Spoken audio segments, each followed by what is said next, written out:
Well, he mentioned a really important word there. He said preparation. That'll kind of be the focus here.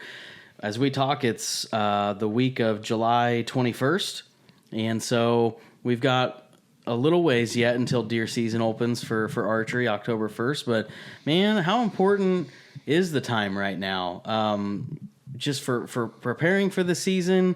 You and I just had a really good conversation off air and learned a few things from you, especially related to e-scouting. So maybe just walk us through what you do this time of year. Yeah, I think one thing I do is I fish. We were talking about that too.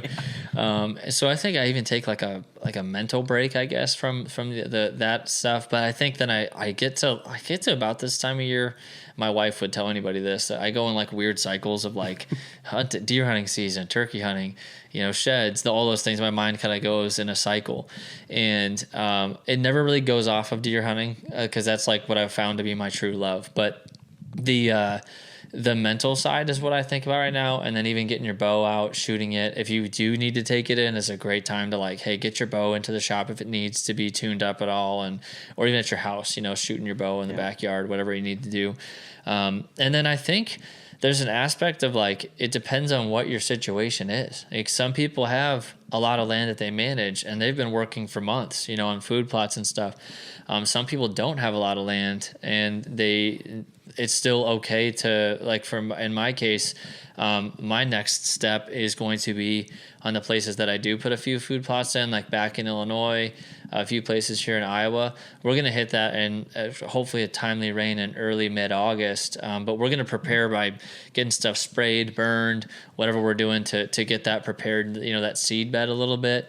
And then I just start to make a plan. Like right now, my biggest thing is making a plan where we've got some places maybe we're going to save closer for the rut. So we'll kind of leave them as sanctuaries, if you will, up until that point. And so I'm mapping out even like how I'm going to approach hunting in the early season in October in those first couple weeks. What does that look like, as far as a property that I'm going to maybe avoid? Maybe there's a spot I can go sit over a bean field.